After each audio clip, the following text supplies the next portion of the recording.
Ο κ. Λιοναράκης είναι καθηγητής του Ελληνικού Ανοιχτού Πανεπιστημίου. Το θέμα του είναι εκπαίδευση εξ αποστάσεως, δυνατότητες σε διεθνές περιβάλλον. Μετά τη λήξη της ομιλίας, οι εθελοντές μας, οι φοιτητές που ακούστηκαν προηγουμένως δεν είναι απλώς φοιτητές μας, είναι οι εθελοντές του Ιδρύματος, θα οδηγήσουν τους προσκεκλημένους μας στα στρογγυλά τραπέζια στις 5 σχολές. Έτσι θα πάει το πρόγραμμα και αφού ολοκληρωθούν τα στρογγυλά τραπέζια θα πάμε στο εστιατόριο για γεύμα. Ευχαριστώ πολύ.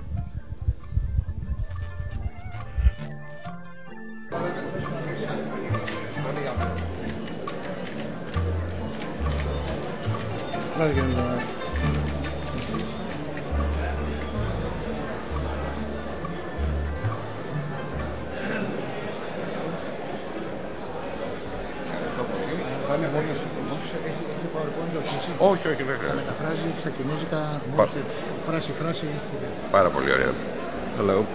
Μιλάτε έτσι. Ωραία. Θα μιλάω αργά. Εντάξει. Καλημέρα σας και από μένα. Ένα μεγάλο ευχαριστώ για όλους τους συναδέλφους στο ΤΕΙ Αθήνας και για την πρόσκληση, αλλά και για το ξεκίνημα μιας ιδιαίτερης συνεργασίας που γίνεται μεταξύ του Ιδρύματος και της Κίνας. 大家好，先感谢技术大学所有人的邀请和大家的合作。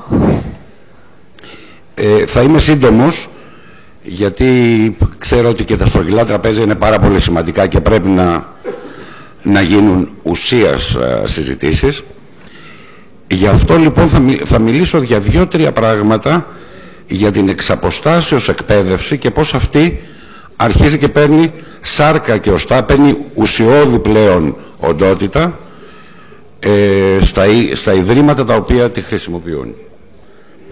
我知道大家时间都很紧张，所以我会讲重点的说。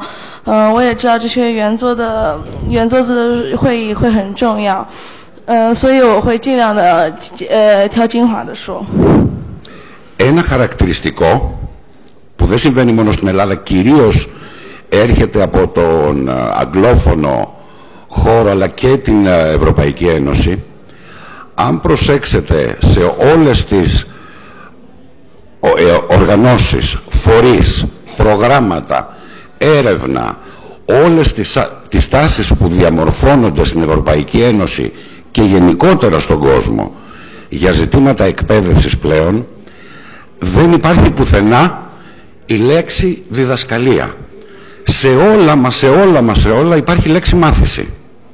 Η λέξη διδασκαλία, όπως θεωρούν και πάρα πολλοί το αναφέρουν θεωρητικοί, στην ουσία έρχεται σε δεύτερη μοίρα και κυριαρχεί πλέον η μάθηση. 在所有英国说英文的国家以及所有的欧洲联盟里面、欧盟里面的国家都没有教学这个词，而都是学习。在所有的机构、所有的组织、所有的学校里面都没有教学这个词，而都是学习。 Ένα επίσης χαρακτηριστικό που επί της ουσίας βοηθάει και τη συνεργασία που αναπτύσσεται πλέον μεταξύ του ΤΕΙ της Αθήνας και των Κινέζικων Ιδρυμάτων είναι ότι το χαρακτηριστικό τέτοιου τύπου εκπαίδευσης έχει 2 στοιχεία. Το ένα είναι ο χώρος και το άλλο είναι ο χρόνος. Και τα 2 ελέγχονται μέσα σε ένα περιβάλλον εκπαίδευσης. 在这个雅典技术学院和中国这个高校里面，主要是有2个很重要的特点是促进这个合作关系，一个是这个地点，还有一个是时间，这2个能够大大的促进中西的这个合作。 Εντάξει, θα πάμε πιο σιγά.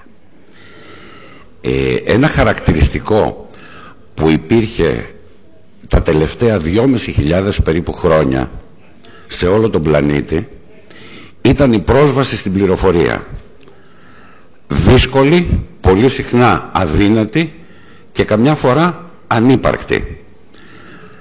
Από τον 21ο αιώνα και μετά αυτό το ζήτημα μεταφέρεται όχι στην πληροφορία αλλά στη διαχείριση της πληροφορίας. Και πλέον από εδώ και πέρα μαθητές, φοιτητές, καθηγητές, ερευνητές θα επικεντρώνονται στο πώς να διαχειρίζονται αυτή την πληροφορία. 在最后的2年，主要的关注点是在知识传播上面。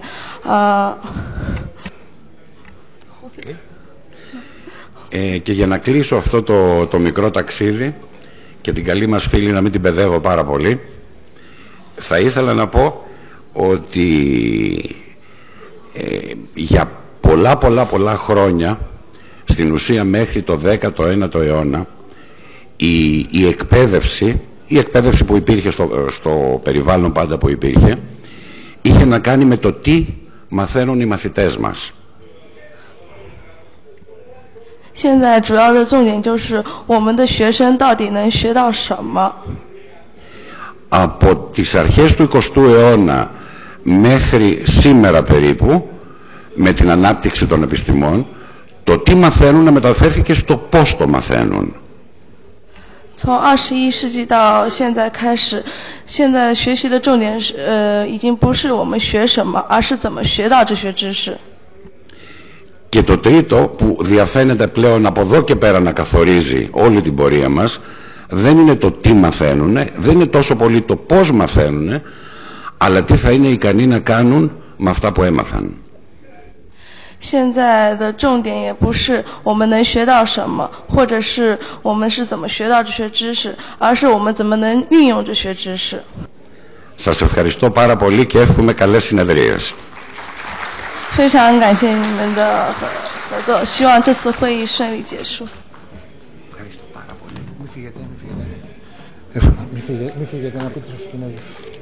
Ευχαριστούμε πολύ τον κύριο Λιοναράκη. Έχουμε ολοκληρώσει. Στη συνέχεια πάμε για τα στρογγυλά τραπέζια με όλους τους συναδέλφους. Θα πάμε στα στρογγυλά τραπέζια. Οι εθελοντές μας είναι έτοιμοι στο φουαγέ να σε συνοδεύσουν στις σχολές. Τα τραπέζια αυτά είναι 5. Είναι αυτό που αφορά τα ιατρικά θέματα, την τεχνολογία, τα αγροτικά τρόφιμα, νερό, φιλοσοφία, τέχνες, οικονομία, διοίκηση και οι εθελοντές θα σας συνοδεύσουν. Για διευκόλυνση σας, στα καρτελάκια που έχετε υπάρχει ένας αριθμός. Αυτός ο αριθμός είναι το στρογγυλό τραπέζι στο οποίο θα πάτε.